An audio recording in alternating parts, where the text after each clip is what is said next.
Como é bom podermos louvar a Deus, esse Deus criador, né? Ele é a razão de nossa existência.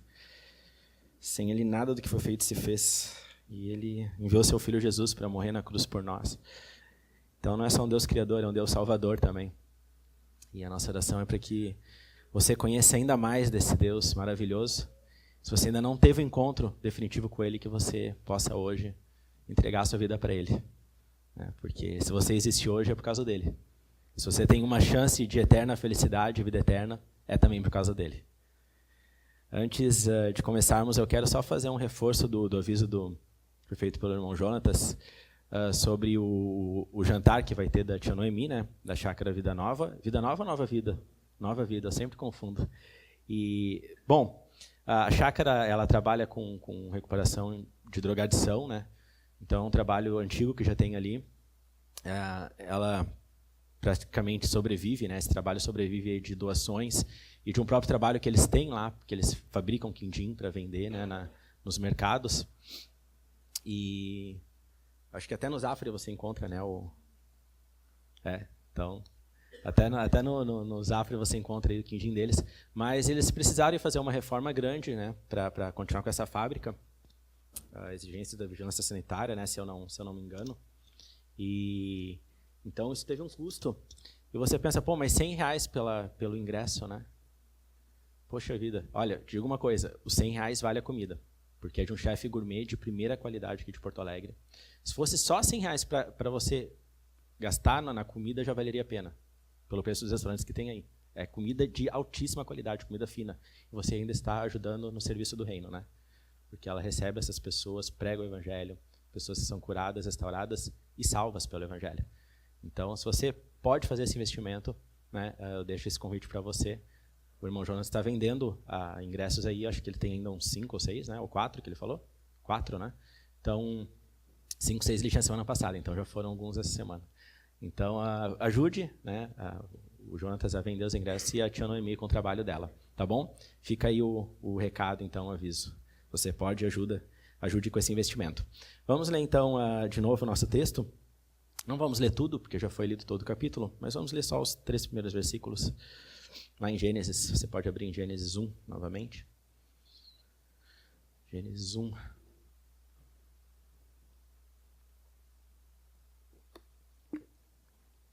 Hoje o título da nossa pregação é No Princípio, Gênesis para a Vida. Nós vamos ver como Gênesis se aplica a tudo que nós vivemos como cristãos. Gênesis 1, então, diz assim, vamos só até o versículo 3. Até o 4. No princípio, criou Deus os céus e a terra. A terra, porém, estava sem forma e vazia. Havia trevas sobre a face do abismo, e o Espírito de Deus pairava por sobre as águas. Disse Deus, haja luz, e houve luz. E viu Deus que a luz era boa, e fez separação entre luz e as trevas. Vamos orar. Senhor Deus, muito obrigado, Pai, pela Tua palavra. Obrigado pela Tua revelação, Senhor, que nos mostra quem Tu és, que nos mostra, Senhor, quem somos, que nos traz o Evangelho, que nos ensina como devemos viver. E nós pedimos, Senhor, que a Tua igreja hoje seja edificada, Pai, que nós possamos aprofundar o conhecimento, Deus, da Tua palavra, que nós possamos aprofundar, Pai, a confiança que nós temos na revelação da Tua palavra, que almas sejam salvas hoje, Senhor, e que Teu nome seja glorificado acima de tudo, pois Tu criaste tudo para a glória de Jesus. Dele, por Ele e para Ele são todas as coisas. E é Ele que nós entregamos hoje esse tempo. Em nome de Jesus, esse amado Jesus que nos criou e nos salvou. Amém. Bom, Gênesis é o primeiro livro da Bíblia, né? É o livro que lança todo o pano de fundo, todo o background de toda a narrativa que está nas Escrituras. A visão de mundo cristã é formada por esses fundamentos que estão em Gênesis. Como é que o cristão enxerga o mundo? Nós sabemos que há uma criação, nós sabemos que por causa do pecado humano houve a queda, e há uma história de redenção e de restauração. E Gênesis já coloca a criação, nos fala sobre a queda do ser humano no pecado, já começa a revelar a redenção, que é o Evangelho, E também já dá pinceladas aí de restauração, porque quando Gênesis nos mostra como era aquele paraíso perfeito em harmonia, ele já nos mostra também como será o paraíso restaurado, que Deus vai trazer de novo quando Jesus voltar. Então, nós temos aí todo o pano de fundo da história da redenção em Gênesis. Nós chamamos o livro de Gênesis porque é a palavra grega para a origem, né, quando foi feita a tradução para a Septuaginta, né, que é a tradução do Antigo Testamento para o grego, então ficou o Gênesis, assim que nós damos esse nome a ele. Os hebraicos, no hebraico, né, os judeus chamam de Bereshit, que significa no princípio. Né, toda a Bíblia hebraica, os livros começam pela primeira palavra do livro, né, então, para os judeus, esse livro é no princípio, ou o princípio, simplesmente. E como eu estou falando aqui, ele é o relato da criação que lança todo o fundamento daquilo que nós cremos. Tudo. Para os israelitas, ele é o entendimento acerca de Deus, da humanidade e do mundo. E para nós também. É a nossa visão de mundo. Aquilo que também se chama de cosmovisão. Tudo está ali em Gênesis e ele lança todos esses fundamentos. E os fundamentos de como nós devemos viver. Alguns anos atrás, acho que 5 ou 6 anos atrás, a IBE já fez uma série de pregações positivas em Gênesis. Acredito que deve estar lá no Vimeo, né? Quem quiser ouvir, acredito que está lá. E foi chamada Descobrindo a Fundação que Sustenta Nossa Única Esperança. Descobrindo a fundação que sustenta a nossa única esperança. Essa foi a série de pregações em Gênesis que fizemos aqui na IBE há uns 5, 6 anos atrás. Pois ele é o livro que dá base de todo o pensamento, de toda a visão de mundo cristã, que sustenta a nossa fé, que dá uma razão à nossa fé, que faz a nossa fé ter alguma lógica, alguma não, toda a lógica, e que faz a nossa esperança ter realmente fundamento. Né? John MacArthur vai dizer sobre Gênesis que uma compreensão bíblica da criação e a posterior queda da humanidade estabelecem o necessário alicerce para a visão cristã de mundo. Tudo que as Escrituras ensinam sobre o pecado e a redenção passa a ter o caráter de verdade absoluta, quando os 3 primeiros capítulos de Gênesis são considerados de forma literal. Se hesitarmos em qualquer grau na verdade desses capítulos, estaremos minando a própria base de nossa fé. Se nós titubearmos em entender a literalidade das verdades que são colocadas aqui, né, a nossa base para a fé estará ali sendo minada. Isso aqui que o pastor John MacArthur nos fala. E assim, então, nós veremos 4 pontos importantes. 4 pontos hoje de fundamentos da nossa fé que aprendemos em Gênesis. A primeira é quem é esse Deus que adoramos. Né? Gênesis nos mostra bem, né? É o nosso Deus Criador. Quem é o homem? Quem é o ser humano? Gênesis revela quem nós somos. Como devemos viver? E aqui vamos falar um pouquinho sobre família, casamento, trabalho, relação com a criação, com a natureza e a revelação do Evangelho, porque Gênesis também nos revela o Evangelho. Então vamos começar. Gênesis revela o Deus que adoramos. Há 3 afirmações no capítulo 1 de Gênesis que nos mostram atributos importantes acerca de Deus. No princípio, Deus criou, disse Deus, e façamos o homem à nossa imagem e semelhança. No princípio, Deus criou. Salmo 92 diz que antes que os montes nascessem e se formassem, a terra e o mundo, de eternidade a eternidade, tu és Deus. Então, antes que os montes nascessem e se formassem, a terra e o mundo, de eternidade a eternidade, tu és Deus. Nós, geralmente, quando pensamos em eternidade, nós pensamos em algo que está para frente, né? Algo que está, eternamente viveremos só. Mas nós somos imortais como espírito, mas nós não somos eternos como Deus é. Porque Deus é Deus de eternidade até a eternidade. Ele sempre foi Deus, ele sempre existiu. E quando fala no princípio Deus criou, está dizendo que esse universo teve um início. E algo que teve um início não pode gerar a si mesmo, porque ele não existia. Se teve um início, quer dizer que houve um tempo que não existia. Se bem que tempo é uma concepção dessa criação, mas o universo já não existiu. Ele não poderia trazer a si mesmo a existência. Somente um ser autoexistente que sempre existiu, Criador, poderia trazer o universo à existência. A palavra ou a pergunta que o ateísmo não consegue responder é: por que existe algo ao invés de nada? Por que existe algo ao invés de nada? O universo não é autoexistente, ele teve um início. Mas Deus, ele sempre existiu. Deus não tem início. E somente um ser eterno, autoexistente, pode trazer algo à existência. Por isso, Hebreus 11:13 vai falar que nós cremos que pela palavra o universo foi criado e que as coisas visíveis vieram a existir das coisas invisíveis, quer dizer, das coisas que não existiam. Deus não criou o universo da substância dele ou de alguma outra coisa pré-existente. Deus criou do nada. E ele tem esse poder porque ele é Deus. E ele é todo-poderoso. O Senhor é o Deus supremo. E o grande rei acima de todos os deuses. Nas suas mãos estão as profundezas da terra e as alturas dos montes lhe pertencem. Dele é o mar, pois ele o fez, obra de suas mãos, os continentes. Vinde, adoremos e prostemo-nos. Ajoelhemos diante do Senhor que nos criou.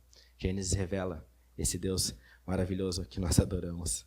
E Gênesis ainda, quando diz, várias vezes, nós lemos aqui no início do culto, disse Deus, haja luz, disse Deus, haja firmamento, haja os luzeiros, haja os animais segundo a sua espécie, as plantas. A palavra criadora está em ação. A palavra criadora está em ação. João começa com a mesma palavra que inicia Gênesis. No princípio criou Deus os céus e a terra. E João começa o seu evangelho dizendo, no princípio era o verbo. E o verbo estava com Deus e o verbo era Deus. Jesus é a palavra criadora. Ele estava lá com Deus no início, quando Deus proclama, haja, é Jesus ali entrando em ação.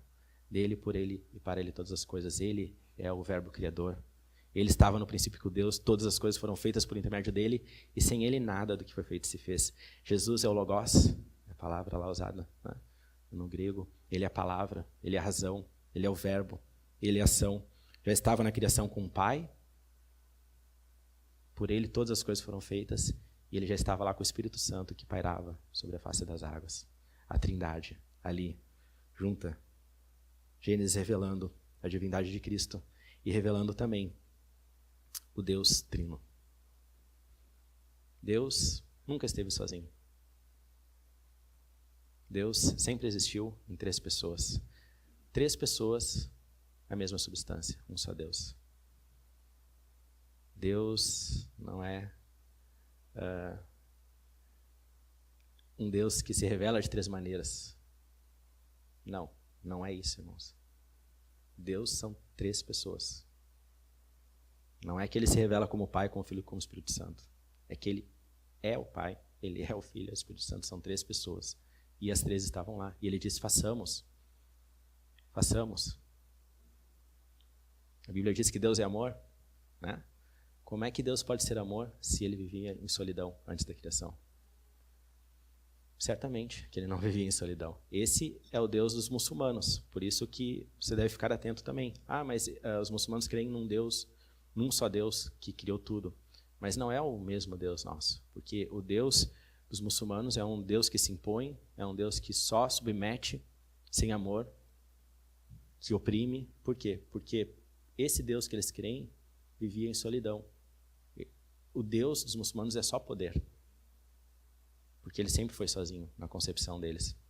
Mas o nosso Deus, Jesus Cristo, Filho, o Pai, o Espírito Santo, sempre existiu em comunidade e sempre existiu em amor. E é esse o Deus que nós adoramos, nós, criaturas de Deus Pai, né? Nós viemos e damos louvor. Dá a graça ao Pai, ao Filho e ao Espírito Santo. Ao Santo Espírito, foi isso que cantamos agora. Franklin Ferreira diz que quem é o Deus que confessamos, pergunta ele, com o qual nos comprometemos, que nós obedecemos, de acordo com a Escritura, esse Deus Altíssimo, esse Deus acima da criação, esse Deus vivo, não é outro senão aquele que é o Pai, o Filho e o Espírito Santo. Deus o Pai, Deus o Filho e Deus o Espírito Santo. Esse é o nome do nosso Deus, que se revela na Escritura. Quem nós adoramos? Deus o Pai, o Filho e o Espírito.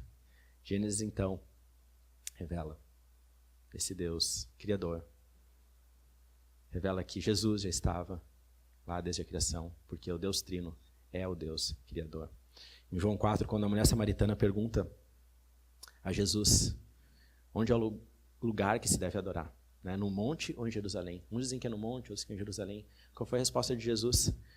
Jesus falou, olha, podes crer-me que a hora vem quando nem neste monte, nem em Jerusalém adoreis o Pai. Vós adorais o que não conheceis, nós adoramos o que conhecemos, porque a salvação vem dos judeus. Mas vem a hora e já chegou, que os verdadeiros adoradores adorarão o Pai em espírito e em verdade.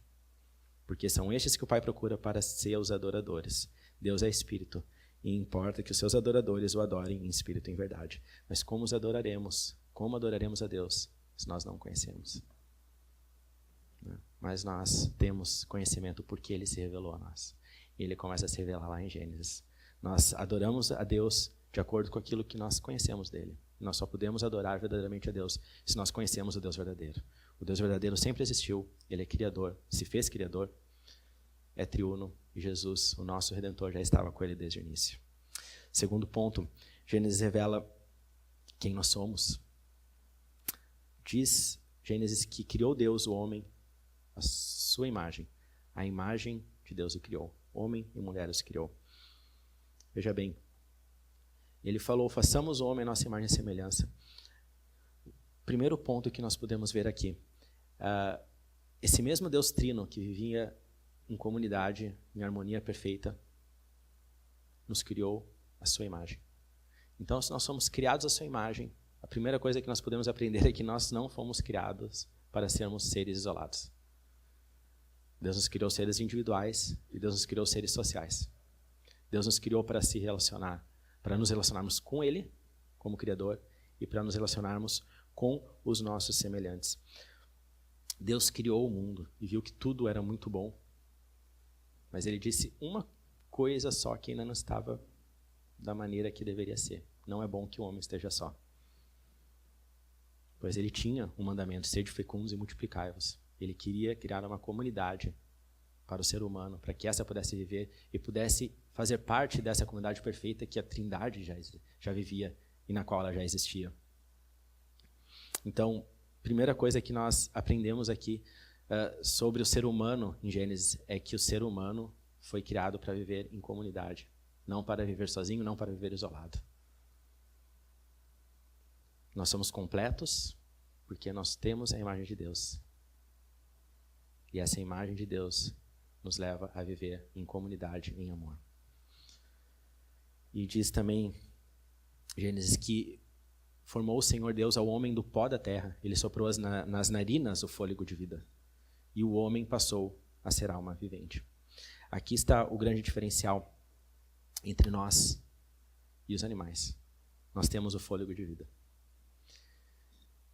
O soprar aqui é sinônimo de espírito. É a vida. Nós somos corpo e espírito. Os animais só têm corpo. Os animais, uma vez que morrem, cessam de existir. Viram matéria. No máximo fossilizado. Nós temos uma alma, um espírito que é eterno. Nós nunca cessaremos de existir.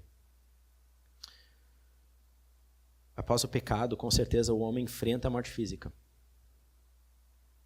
Mas até mesmo o nosso corpo será restaurado. Até mesmo o nosso corpo será glorificado. E todos ressuscitarão, uns para juízo e outros para a vida eterna. E por sermos espírito, e por termos esse sopro de espírito da vida em nós, nós temos muitos atributos de Deus que nos são comunicados. Nós temos do seu amor, nós temos da sua bondade, da sua justiça, da sua razão, da sabedoria de Deus. São coisas que Deus nos passa junto com um sopro de vida, que nenhum animal tem. O animal, nós sabemos, é irracional, né? Mas nós não. Nós temos essa razão que vem do Espírito. E diz também que o homem foi formado do pó da terra. Gênesis declara que cada animal foi criado conforme a sua espécie. Os animais selváticos conforme a sua espécie, os animais domésticos segundo a sua espécie, os animais marinhos segundo a sua espécie, as aves segundo a sua espécie, as plantas, as árvores e as ervas que dão semente segundo a sua espécie. E o homem foi criado de uma maneira especial, criado do pó da terra. A Bíblia em nenhum momento fala em evolução.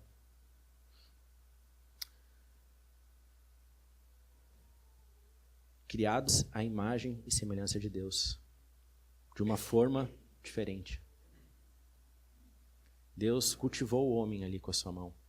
Deus criou o homem do barro, do pó vieste, e do pó e ao pó retornarás. Essa foi a maldição depois do pecado. A ciência hoje se tornou naturalista. Isso significa o quê? Tudo que a ciência faz e reproduz é no sentido de que somente aquilo que existe é natural. Todas as leis e forças do mundo são naturais, não existe nada sobrenatural. E a ciência, infelizmente, jogou para fora a questão de um Criador.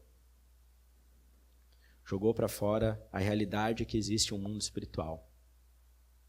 A ciência, como hoje ela é muito irracional, porque ela não consegue responder, por exemplo, o que eu estava falando aqui. Por que existe algo ao invés de nada? A ciência que abandonou a teologia, a ciência que abandonou a Deus, ela não tem respostas que o cristianismo dá. O primeiro versículo de Gênesis explica tudo. No princípio, criou Deus os céus e a terra. Ora, um Deus que já existia, que é autoexistente, que é poderoso para criar, ele não é poderoso para fazer tudo conforme a Bíblia diz que ele fez? Existe alguma contradição? Ou você acha que o Deus que criou tudo do nada não pode criar o homem do pó da terra?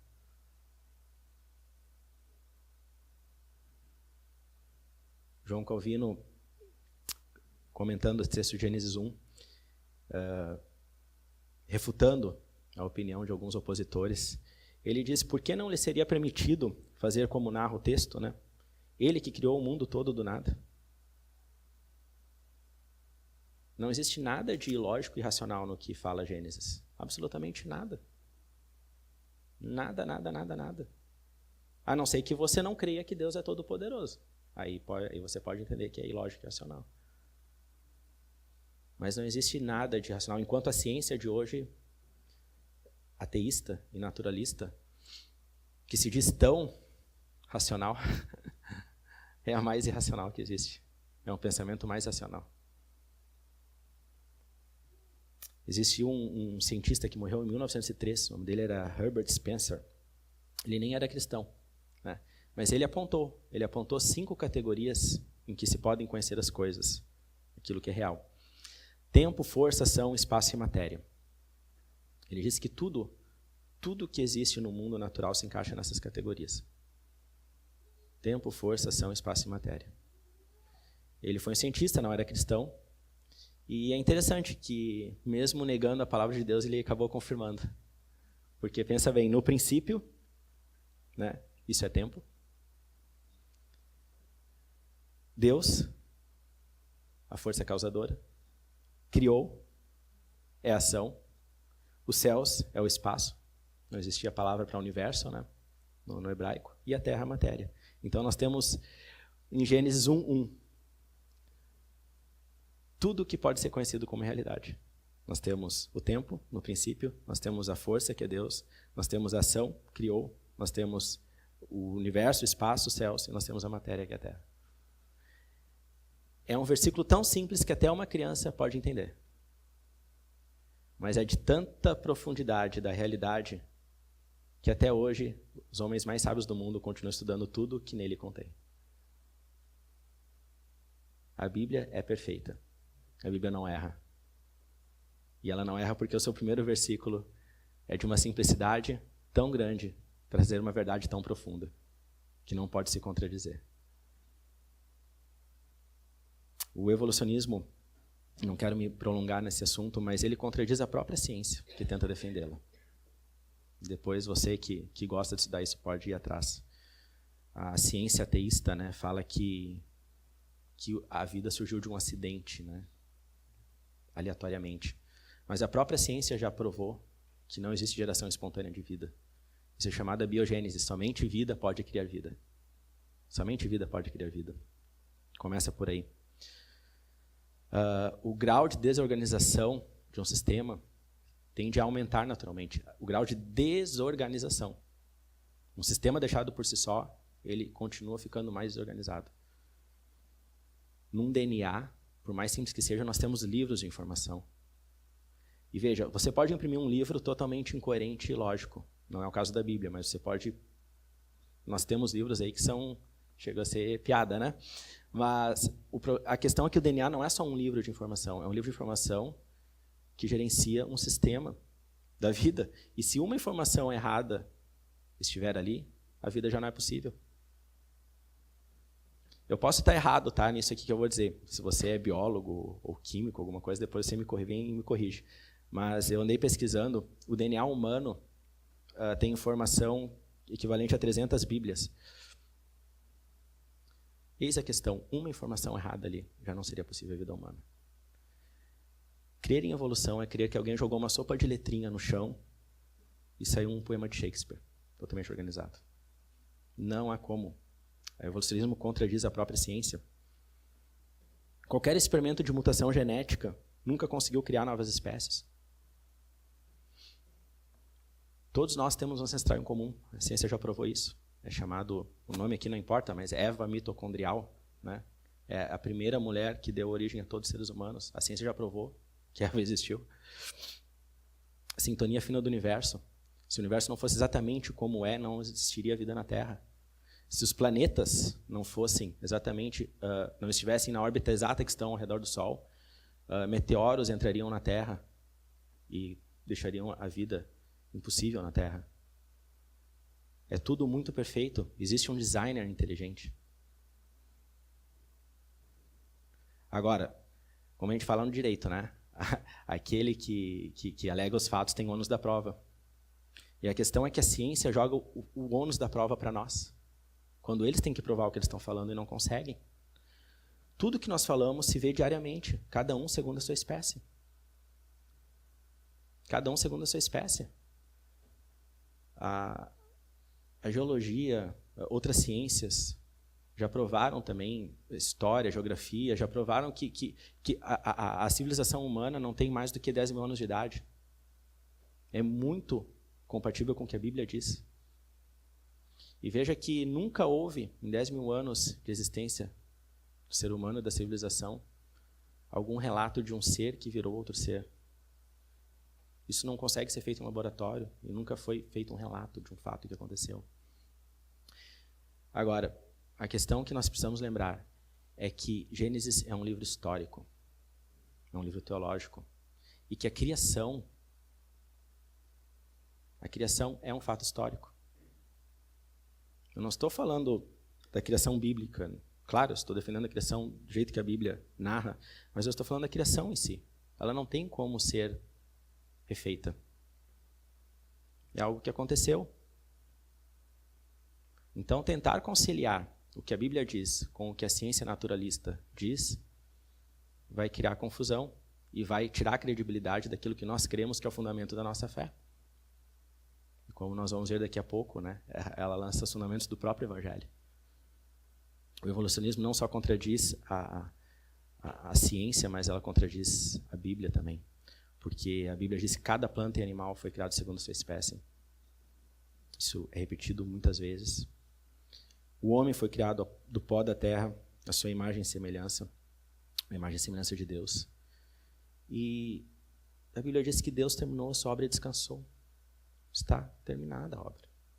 O evolucionismo pressupõe uma criação contínua, que ainda não acabou. Então, são muitas contradições intrínsecas do próprio evolucionismo e muitas contradições com a Bíblia. Se você realmente quiser conciliar essas duas coisas, você vai cair em contradições de conhecimento, de fonte do conhecimento. Uma coisa muito importante no nosso pensamento é saber qual a fonte de conhecimento e por que nós podemos ter certeza que aquela fonte é segura. Em nenhum momento o autor de Gênesis, Moisés, coloca a criação como uma alegoria, coloca como um fato histórico. Um fato histórico. Nós podemos confiar nessa revelação de Deus. Então, Deus criou a diversidade de vida, cada um segundo a sua espécie. A Bíblia diz que foi assim. E isso tem consequência direta na maneira em que nós vivemos, que é o que nós vamos ver agora. Que Gênesis...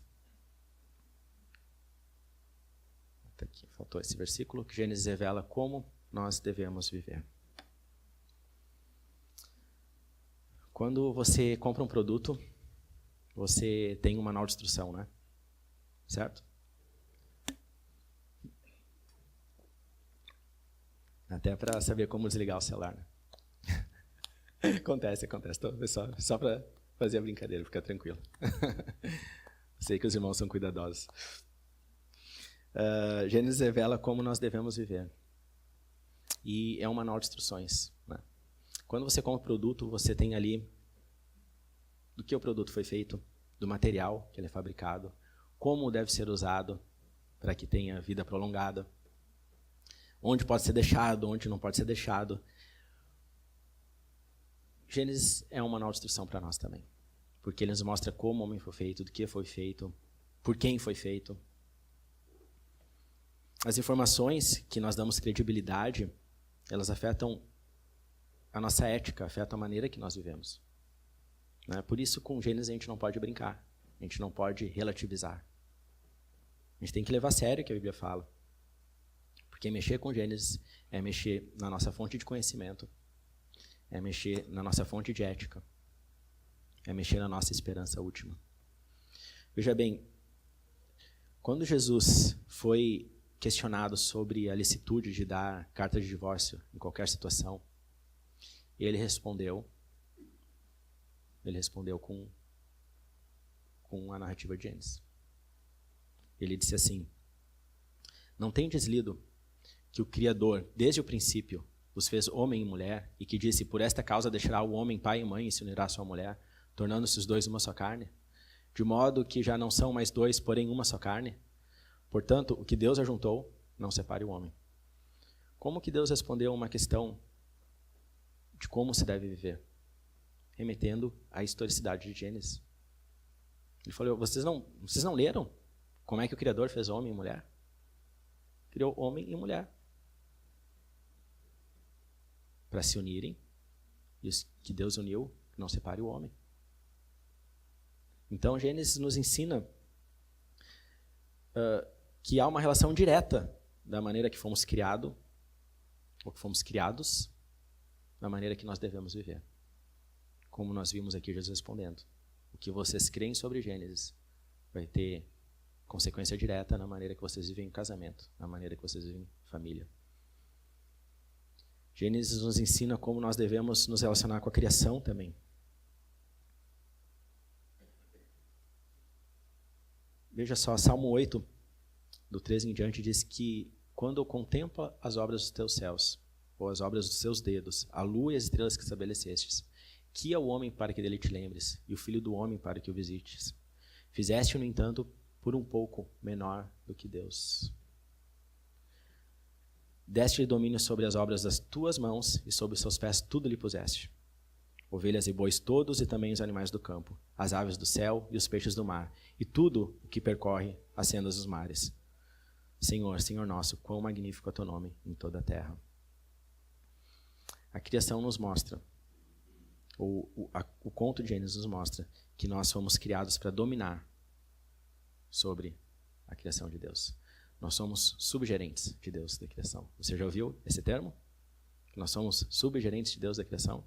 Nós somos feitos para dominar, para cuidar. E nós somos responsáveis por tudo que acontece aqui, nesse mundo. Porque Deus determinou assim. Lá em Gênesis, ele disse, sede fecundos, multiplicai-vos, enchei a terra e sujeitai-a. Dominai sobre os peixes do mar, sobre as aves dos céus e sobre todo o animal que rasteja pela terra.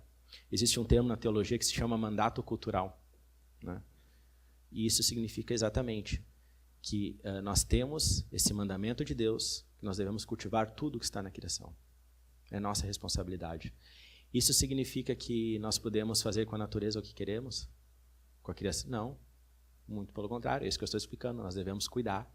Então, não justifica que nós façamos poluição, usemos de uma maneira que não é condizente com o que a Bíblia fala. Nós temos realmente responsabilidade. E Gênesis revela isso, né? Que Deus mandou que nós sujeitássemos toda a criação. Toda a criação. Dominar sobre os peixes, sobre as aves, todo animal que rasteja. E também Gênesis nos mostra o valor do trabalho. Diz lá a palavra que tomou o Senhor Deus ao homem e o colocou no jardim do Éden para cultivar e guardar. Trabalho não é maldição, irmãos. Trabalho é bênção. Muitas pessoas entendem que o trabalho é um castigo de Deus, né? Então, por causa do pecado, o homem tem que trabalhar. Não, de maneira nenhuma, muito pelo contrário. Muito pelo contrário. Isso aqui aconteceu antes do pecado.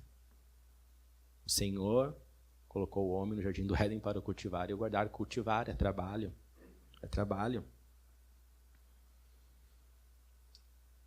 Deus trabalha até hoje, como Jesus falou. Né? Meu pai trabalha até agora e eu trabalho também. João 5,17. E Paulo recomenda: aquele que furtava, não furte mais. Antes trabalhe fazendo com as próprias mãos o que é bom, para que tenha com que acudir o necessitado. Efésios 4,18. Assim nós vemos que Deus é revelado em Gênesis, que nós somos conhecidos em Gênesis, quem nós somos, e revela como nós devemos viver. Tem muitas outras coisas que a Bíblia, que Gênesis ensina sobre como nós devemos viver, mas eu vou parar por aqui por causa do tempo. Né? Casamento, família, trabalho, relação com a criação, com a natureza. Tudo isso está ali em Gênesis. Nos revela e nos dá o fundamento daquilo que nós cremos. E nos dá o fundamento da nossa última esperança, que é o Evangelho. Gênesis revela o Evangelho. Deus criou tudo perfeitamente bom. Tudo perfeitamente bom. Ele criou, ele terminou a criação e disse, viu que era muito bom. Mas o homem pecou. Vamos seguir lá em Gênesis, né? Viu Deus que tudo quanto fizera, e eis que era muito bom. Houve tarde e manhã, o sexto dia. Isso está em Gênesis 1:31. E o Senhor Deus lhe deu esta ordem: de toda árvore do jardim comerás livremente, mas da árvore do conhecimento do bem e do mal não comerás, porque no dia em que dela comeres, certamente morrerás. Está lá em 2:16 e 17. E vendo a mulher que era boa para se comer, agradável aos olhos, e árvore desejável para dar entendimento, tomou-lhe do fruto e comeu, e deu também ao marido, e ele comeu. Desobediência. O Senhor Deus, por isso, lançou fora do jardim do Éden, a fim de lavrar a terra de que fora tomado. E expulsou o homem, colocou querubins ao oriente do jardim do Éden, e o refugir de uma espada que se revolvia para guardar o caminho da árvore da vida. O homem foi separado do seu Criador por causa do pecado. E é isso que o pecado faz. O Evangelho é a boa notícia, que é precedida por uma má notícia. Que por causa da nossa desobediência, por causa da nossa rebelião, nós estamos separados de Deus. Todos pecaram e carecem da glória de Deus. Paulo fala lá em Romanos. E Isaías fala que por causa das vossas iniquidades, as vossas iniquidades fazem separação entre vós e o vosso Deus. E os vossos pecados encobrem o seu rosto de vós, para que não vos ouça. Nós estamos separados de Deus por causa da nossa iniquidade. E diz que o salário do pecado é a morte. Por causa do pecado, por causa da desobediência, nós somos separados de Deus. E nós que fomos formados do pó, voltaremos ao pó. Está tudo lá em Gênesis. Mas Gênesis também começa a lançar os fundamentos de nossa esperança. Gênesis começa a revelar o Evangelho. Ele revela a má notícia, mas revela também a boa notícia. Ficou faltando aqui. Tem que deixar para lá. Mas Gênesis 3,15 fala que porém inimizade entre ti e a mulher, entre tua descendência e o seu descendente. Esse te ferirá a cabeça e tu lhe ferirás o calcanhar. Gênesis 3,15. Está lá em Gênesis também. Que da descendência da mulher, Jesus Cristo, viria aquele que pisaria a cabeça da serpente. Isso é chamado de proto-evangelho, o primeiro evangelho, a primeira vez que o evangelho é revelado. Na chamada de Abrão, já em Gênesis 12, o Senhor disse a Abrão: sai da tua terra, da tua parentela e da casa de teu pai, e vai para a terra que te mostrarei. De ti farei uma grande nação e te abençoarei, e te engrandecerei o nome. Sê tu uma bênção. De ti farei uma grande nação, e te abençoarei, e todas as famílias da terra serão abençoadas. Gênesis continua revelando o evangelho.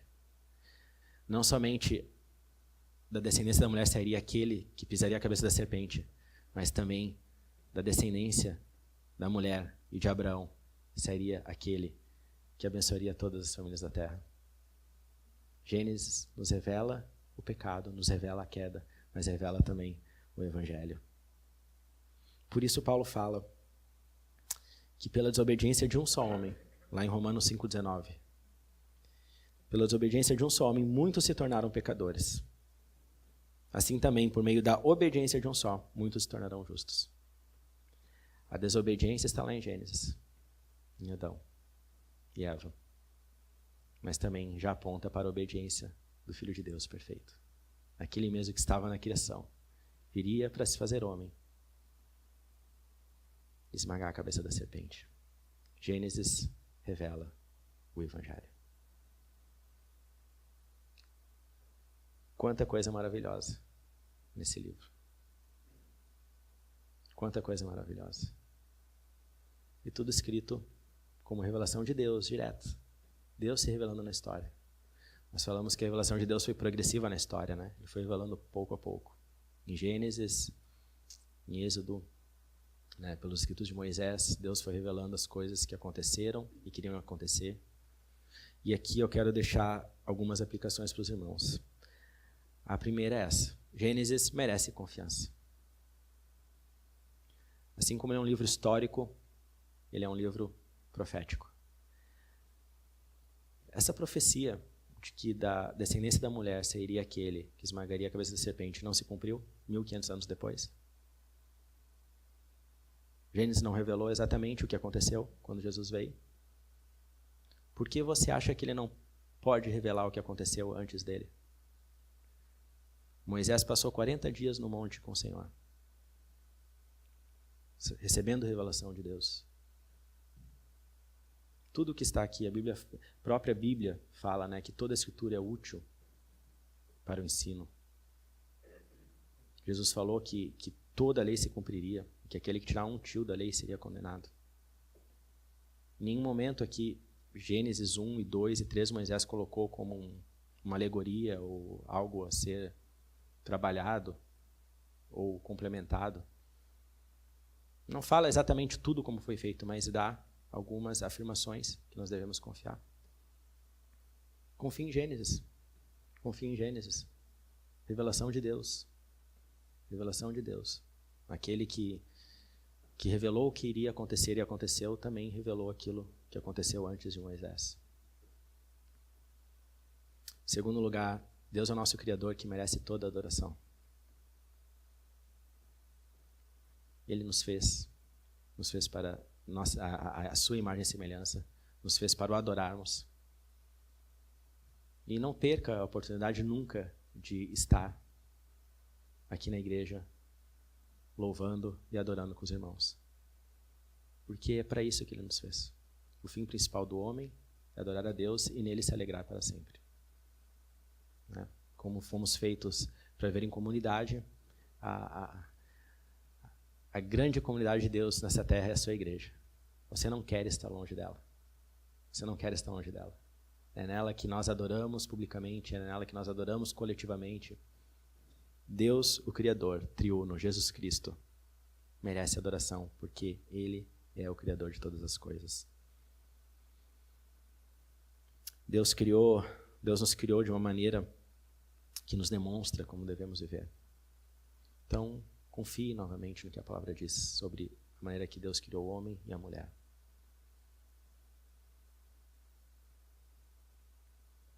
Uma coisa que eu sempre falo, que é um grande problema daqueles que creem na evolução, é que eles não conseguem ter uma ética absoluta.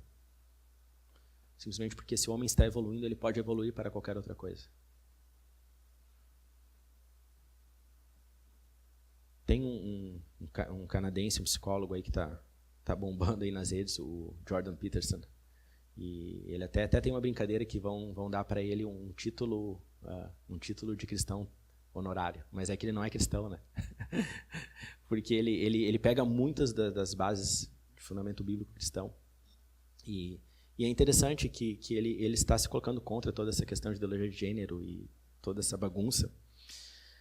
Mas ele sempre coloca nesses termos. O homem demorou milhões de anos para evoluir, então nós não podemos fazer uma revolução rápida sobre as coisas como elas são. Você vê como relativiza?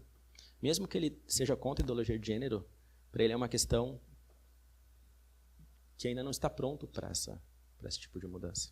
Agora não é. Milhões de anos foram assim, então a gente não pode mudar repentinamente. A ética bíblica, ela depende muito do que Gênesis fala. Para tudo. Richard Dawkins, ele diz claramente que a evolução, para ele, foi o que levou a entender a não existência de Deus. É um ateísta. A Bíblia é um livro perfeito, com encaixe perfeito. Todas as coisas são interligadas e não há saída da verdade que ela coloca. Se você relativiza uma coisa, ou se você duvida de uma coisa, você começa a colocar saídas possíveis. Começa a colocar saídas possíveis. Tanto para aquilo que se crê, tanto como para aquilo que vai se viver. A Bíblia não, ela é fechada, ela é perfeita. E Gênesis coloca verdades sobre como nós somos criados, sobre como Deus nos fez. E essas verdades, elas devem ser cridas para que a gente possa entender como que Deus quer que a gente viva. Outro ponto, Deus é o Criador e Ele governa sobre toda a criação. Deus governa através da criação e da providência. Eu já falei aqui uma vez, mas vou repetir, sempre é bom. Providência não é provisão, né? Provisão é aquilo que Deus nos dá, aquilo que a gente precisa. A provisão está na providência, porque providência é o governo soberano de Deus sobre tudo que acontece. Então Ele governa através da criação e através da providência. Ele criou tudo e Ele governa tudo soberanamente, tudo que acontece, até a consumação dos séculos. E nós podemos ter tranquilidade, podemos ter paz, que Deus está no controle das nossas vidas, porque Ele é o Deus Criador. Você acha que um Deus que criou tudo do nada e deu ordem perfeita à existência do universo e da vida não pode cuidar dos seus problemas? Talvez você esteja preocupado, ansioso, desesperado por alguma situação. Saiba que o Deus Criador te ama. Saiba que o Deus Criador cuida de você. Saiba que o Deus Criador sabe o que está acontecendo contigo. Saiba que o Deus Criador vai solucionar tudo de acordo com a sua vontade. Você não tem motivo nenhum para duvidar, se você crer em Gênesis 1, no princípio criou Deus dos céus e a terra. Um Deus que criou tudo ex nihilo, como se fala, né? Do nada. É poderoso para resolver os seus problemas também do nada. No momento que Ele quiser. Creia nesse Deus Criador e tenha paz, que Ele está no controle da sua vida. Seja qualquer situação que você esteja vivendo, Ele está no controle, porque Ele é Criador. E Ele é providente. Ele tem toda a providência, todo o governo soberano sobre a história e sobre a tua vida. Outro ponto. Esse Deus que criou você para um relacionamento perfeito com Ele, se fez carne e morreu pelos teus pecados. Você desobedeceu, você pecou. Você sabe que sofre as consequências do seu pecado, da tua desobediência. Mas Ele já proveu o Cordeiro. O Cordeiro que foi morto desde a fundação do mundo. Jesus não é um plano B. Quando Deus criou o mundo, Jesus já estava ali, pronto para fazer o sacrifício por nós.